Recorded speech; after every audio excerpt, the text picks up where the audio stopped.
ils étaient tous ensemble dans le même lieu.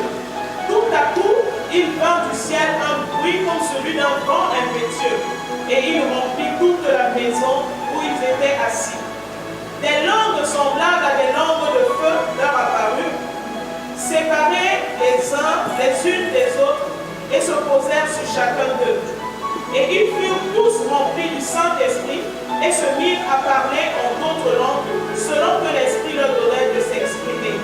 Or, il y avait en ce jour à Jérusalem des Juifs, hommes pieux, de toutes les nations qui sont sous le soleil.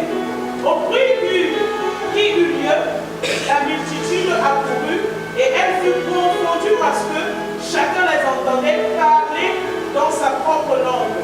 Ils étaient tous dans l'étonnement et la surprise, et ils se disaient les uns aux autres: voici ces gens qui parlent, ne sont-ils pas tous galiléens?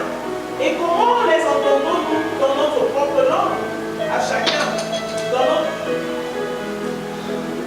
notre propre langue à chacun, dans notre langue maternelle, par ex-mère, élamite, ceux qui habitent la Mésopotamie, la Judée, la Cappadoce, le Pont, l'Asie, la Phrygie, la Pamphylie, l'Égypte, le territoire de la Libye, voisine de Cyrène, et ceux qui sont venus de Rome, juifs et prosélytes, crétois et arabes. Comment les entendons-nous parler dans nos langues des merveilles de Dieu? Ils étaient tous dans l'étonnement, et ne sachant que penser, ils se disaient les uns aux autres: que veut-il ceci? Mais d'autres se moquaient et disaient: ils sont pleins de vin. Alors Pierre se présentant avec les 11, éleva la voix et leur parla en ces termes: hommes juifs, et vous tous qui séjournez à Jérusalem, sachez ceci et prêtez l'oreille à mes paroles. Ces gens ne sont pas ivres, comme vous le supposez, car c'est la 3e heure du jour. Mais c'est ici ce qui a été dit par le prophète Joël. Dans les derniers jours, dit le Seigneur, je répandrai de mon esprit sur toute chair. Vos fils et vos filles prophétiseront, vos jeunes gens auront des visions et vos vieillards auront des songes. Oui, sur mes serviteurs et sur mes servantes, dans ces jours-là, je répandrai de mon esprit et ils prophétiseront. Je ferai paraître des prodiges en haut dans le ciel et des miracles en bas sur la terre. Du sang, du feu et une vapeur de fumée. Le soleil se changera en ténèbres et la lune en sang. Avant l'arrivée du jour du Seigneur, de ce jour grand et glorieux, alors quiconque invoquera le nom du Seigneur sera sauvé. Hommes israélites, écoutez cette parole. Jésus de Nazareth, cet homme à qui Dieu a rendu témoignage devant vous par des miracles, par des prodiges et par des signes qu'il a opérés par lui au milieu de vous, comme vous le savez vous-même. Cet homme, livré selon le dessein arrêté et selon la préscience de Dieu, vous l'avez crucifié, vous l'avez fait mourir par la main des impies. Dieu l'a ressuscité et le délivrant des liens de la mort, parce qu'il n'était pas possible qu'il soit retenu par elle. Car David dit de lui. Amen. Est-ce qu'on va acclamer la parole du Seigneur?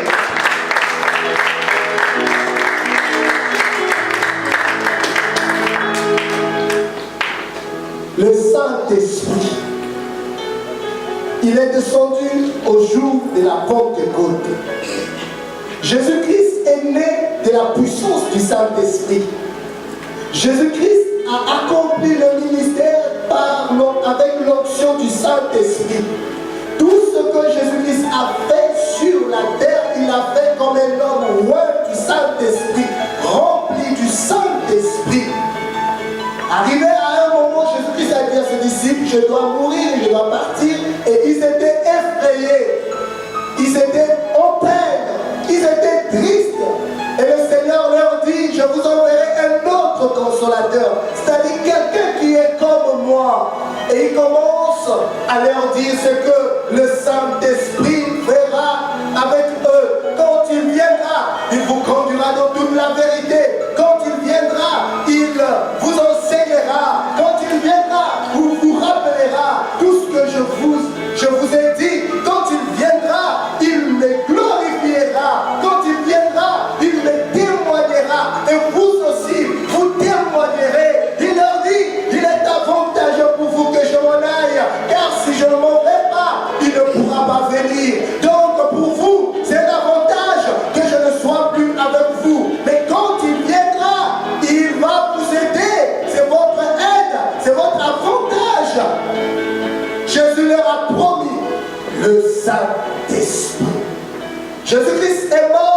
Jésus-Christ est ressuscité par la puissance du Saint-Esprit. Quand il est ressuscité, il est apparu. Pendant 40 jours, il a enseigné à ses disciples. 40 jours durant, il est enseigné sur le royaume de Dieu. Il est enseigné des choses. Quand il était avec eux, il leur avait enseigné certaines choses. Mais là, pendant 40 jours, Jésus-Christ a accéléré l'enseignement et il leur a parlé du royaume de Dieu. Après, Jésus-Christ est monté au ciel. Il leur dit que vous attendez la promesse du Père. Parce qu'il leur avait donné un ordre. Allez, faites de toutes les nations mes disciples. En les baptisant au nom du Père, du Fils et du Saint-Esprit. Il leur a promis d'être avec eux jusqu'à la fin du monde. Voici Jésus-Christ parti. Et ils étaient dans la consternation, mais ils ont obéi aux paroles du Seigneur. Ils sont restés à un endroit dans la chambre haute pendant 10 jours. Ils ne se sont pas restés en se lamentant, ils ne sont pas restés dans la distraction, mais pendant 40 jours, ils louaient Dieu, ils glorifiaient Dieu, ils étaient dans la prière, attendant la promesse, attendant le Saint-Esprit. Et au bout de 10 jours, là où ils étaient, le Saint-Esprit est descendu. Tous, ils étaient remplis. Ils ont commencé à parler de nouvelles langues. Ils ont commencé à parler les merveilles de Dieu. Et les personnes qui étaient dans la ville, ils ont entendu le bruit. Et ils sont venus. Mais les personnes qui étaient timides, les personnes qui étaient, je peux dire, ingrates, parce qu'ils ont renié leur maître, ils ont fui comme on a arrêté leur maître. Mais ce jour-là, ils étaient pleins de force, ils étaient pleins d'audace, ils étaient pleins de vigueur. Et l'un d'entre eux, Pierre, il se lève et il donne le premier message d'évangélisation. Et ce jour-là, 3000 âmes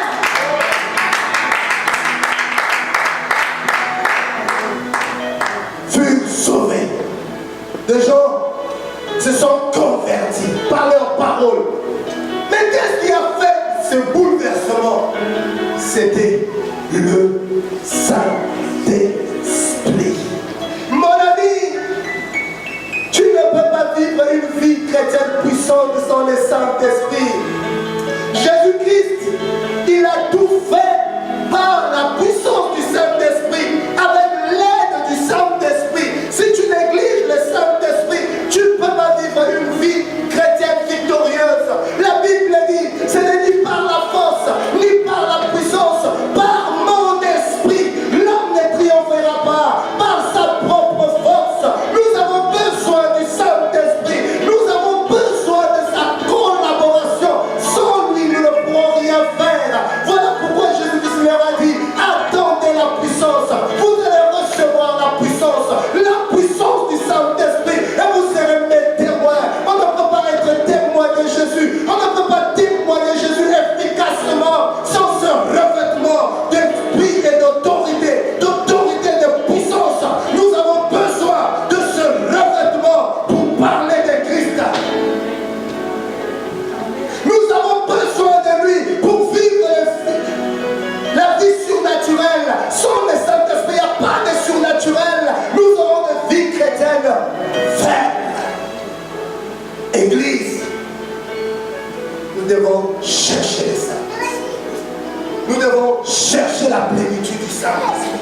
Nous devons avoir soif du Saint-Esprit. Parce qu'on donne à celui qui a soif.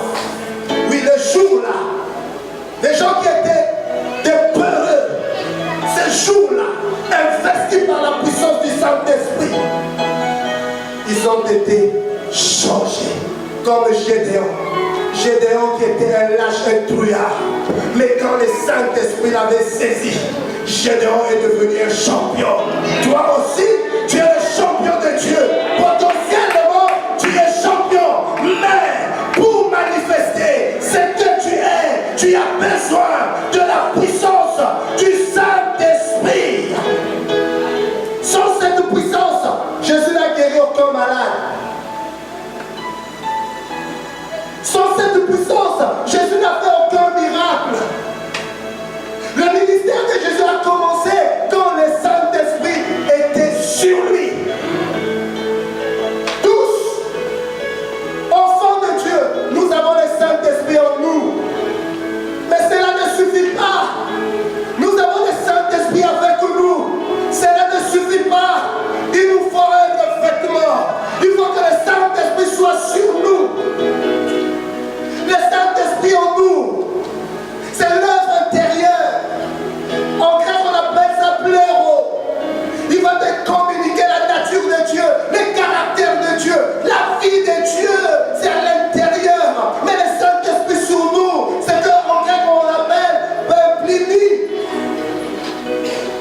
nous avons pour transmettre la vie qui est en nous.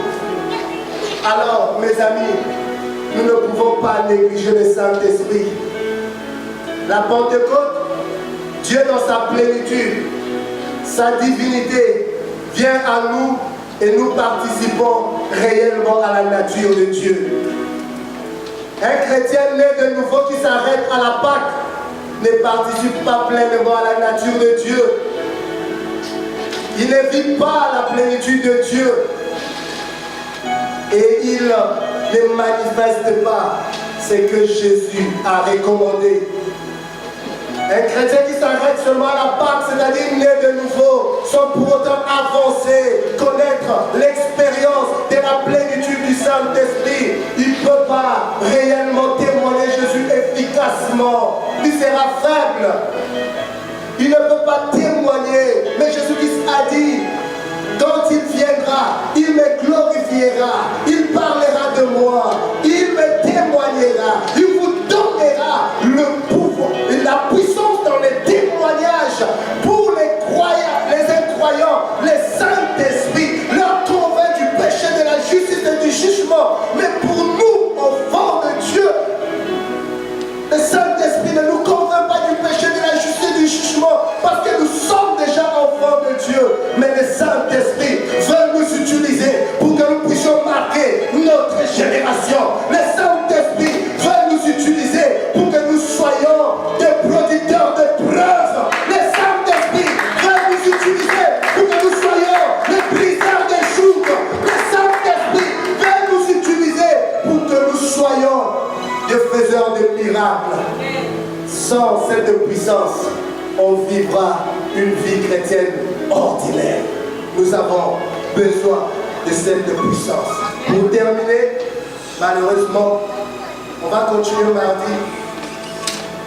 J'ai une pensée au fond de moi et je veux la partager à l'église. Nous sommes dans une période vraiment très difficile. Jésus est à la porte. Jésus revient. Tous les signes avant-coureurs sont là. Mais le peuple de Dieu est endormi.